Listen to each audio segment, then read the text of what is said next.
네, 이제 펀드 종류와 펀드 실제로 들여다보기를 통해서 어떤 펀드들이 있는지를 살펴봤습니다. 이제 본격적으로 펀드 투자를 어떻게 하느냐에 이제 대해서 좀 얘기를 나눠볼 텐데요. 그래서 이제 뭐 계좌를 개설한 다음에 이제 얘기 나올 게 이게 분할형으로 할 거냐, 적립식으로 할 거냐, 네. 아니면은 목돈을 한꺼번에 넣을 거냐, 예. 그 차이, 이걸 또 선택을 해야 되잖아요. 대표님께서 이제 적립식을 강조를 하시는데, 네. 뭐 이왕이면 많은 분들이 얘기하시는 게 한목에 넣어서 이렇게 빨리 빼면 안 되냐 이렇게 또 얘기하시는 분들이 계시니까. 물론 네. 그걸 알면은 저도 이 방송 안 하고요. 제가 그 비법을 저 혼자 네. 가지고 타이밍을 잘 찍어가지고 그렇게 하고 싶습니다. 그런데 그걸 알면은 하늘의 뜻을 어기는 거기 때문에 그거는 모르는 거고 네. 그렇기 때문에 그렇게 선택하시지 말고 몇 번에 내가 설마 200만 원을 주식형 펀드에다 넣는다고 하더라도 그냥 MF에 넣었다가 한 50만 원씩 4번에 나눠서 네. 배당주 펀드든 우량주 펀드든 인덱스 펀드든 4번 정도에 나눠서 지금 한 2달 후에 생각나면 또 주가가 빠졌다 지금 주가가 더 빠졌네 지금 이렇게 해서 기다리시는 걸 저는 권해드리죠. 그러면 이제 뭐 투자 금액도 한번 얘기를 해봐야 될 텐데 뭐 돈이 많으신 분들이야 뭐 걱정할 게 없겠지만 네. 저처럼 빠듯한 샐러리맨들은 네. 투자 금액을 뭐 개개인마다 다르겠지만 그래도 어느 선 이상은 좀 넘기지 마라라던가 아니면 어느 선까지는 괜찮습니다라던가 이런 기준이 좀 있을까요? 모든 사람에게 적용되는 기준은 없을 거예요. 네. 그런데 내가 매월 일정한 소득을 벌어서 일정한 잉여자금이 있는 사람이다. 이런 경우에는 내가 100만 원을 벌어서 30만 원의 여유자금이 있다. 그러면 그중에 3분의 1 이상을 넘지 말도록 권해드려요. 처음 투자자는. 네. 그렇기 때문에 뭐 300만 원 월급 받는 사람이 100만 원 잉여자금이 있으면 네. 내가 100만 원을 매월 모아야 되겠다 그러면 한 30만 원 정도만 펀드에다가 네. 한 2개 정도의 펀드로 나눠서 매월 투자하기를 권해드리죠. 목돈이 있더라도 네. 기간을 좀 나눠서 하는 건 당연하고요. 샐러리맨들 같은 경우는 당연히 매월 나오는 돈을 그 정도의 부분으로 투자하신다면 나중에 뭐 이렇게 크게 흔들리거나 심리적으로 위축될 가능성이 적습니다. 그 다음에 좀 살펴봐야 될 게 어떤 게 있을까요? 예, 매월 그 자동이체를 걸어 놓으시면 급여 통장에서 자동이체를 통해 가지고 이제 펀드가 매수가 됩니다. 네. 그러면 두 번째 달, 세 번째 달 들어갈 때마다 이제 통장을 들여다보시게 돼요. 인터넷으로 조회를 하든지 조회해 보면 나올 텐데 이제 거기에 흔들리기가 쉽습니다. 어떤 의미실까요?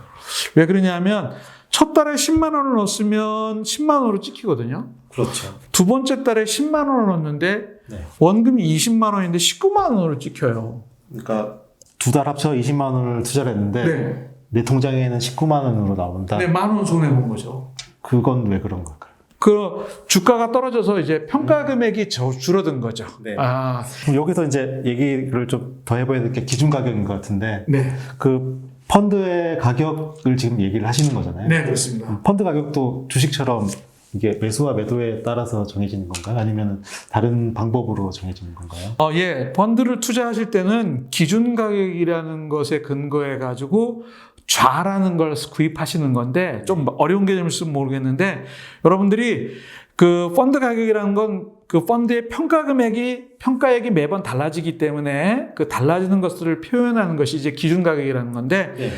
구수를 구입하신다고 생각하시면 돼요. 주가가 좋으면은 그 기준 가격이 올라가기 때문에 구수를 적게 구입할 수밖에 없습니다. 10,000원 가지고 1,000원짜리 구수를 구입할 때는 10개를 구입하겠지만 네. 만약에 2,000원으로 올라가면 5개밖에 구입을 못 하겠죠. 그렇죠. 그렇게 구수를 구입하는 가격을 기준 가격이라고 얘기를 하는데 이 기준 가격에 의해서 평가 금액이 결정되는데 기준 가격이 떨어졌다는 얘기입니다. 그러니까 20만 원 투자했는데 19만 원으로 줄어드는 거죠. 여기까지는 괜찮습니다. 한 6달 불입을 했는데 원금이 60만 원인데 53만 원이 찍혀 있어요. 그럼 이제 슬슬 불안해지죠. 네, 7만 원이 날아간 겁니다. 그러면 7달째 내가 불입을 해야 되나 말아야 되나 이런 고민을 하게 되거든요. 갈수록 손해니까. 갈수록 손해니까. 그런데 그것을 여러분들이 멈추시면 정말 투자에서 실패하는 겁니다. 왜냐하면 60만 원을 넣었는데 53만 원이 됐다는 말은 그때가 정말 보너스 탄 돈까지 더 넣어가지고 매수를 해야 되는 타이밍이거든요. 낮을 때 사가지고 높을 때 파는 거는 주식에선 이해하시면서 펀드에서는 이해를 못 하시기 때문에 일어나는 현상이기 때문에 네. 오히려 평가 금액이 낮다. 그러면 보너스 탄 금액까지 더 넣어가지고 한 두세 달치 더 매수를 하시면 나중에 이것이 여러분들의 수익에 결정적인 도움을 주기 때문에 그걸 해야 되는데 아직까지는 몰라도 그냥 정기적으로 평가 금액에 흔들리지 말고 매수를 하십시오. 그렇게 말씀을 드리고 싶습니다. 그러니까 대표님 말씀하신 건 저가 매수의 개념인데 이거 나중에 실질적으로 좀 해볼 때부터 깊게 얘기를 해보고 그러면 이제 또 나오는 게 수익률이잖아요. 네. 금액이 나오면 수익률이 당연히 평가 금액이 줄면 수익률은 마이너스일 텐데 네. 그 마이너스도 그럼 신경 당분간 쓰지 말아야 돼요. 당분간 쓰지 마셔야죠. 플러스 될 때 신경을 쓰셔야 됩니다. 네. 그러다가 언젠가는 뭐 1년, 2년 이렇게 가다 보면 수익이 플러스 5%, 10% 이렇게 날 때가 있거든요.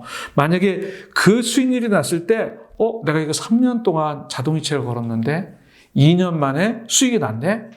그런데 앞으로 더 오를까? 의심스러울 때는 그냥 2년 만에라도 깨야 됩니다. 그걸 이제 환매한다는데 중간에 환매를 해서라도 수익률 단계를 챙겨야 되는데 이게 어렵죠. 이게 어렵습니다. 네. 왜냐하면 그때 당시에 한국 사람들은 만기 개념이 워낙 강해가지고 3년을 내가 걸어놨으면 3년을 끝까지 가야 된다고 생각하거든요. 네. 이게 적금 방식인데 펀드는 적금의 사고방식하고는 전혀 다른 수익이 났으면 깨라.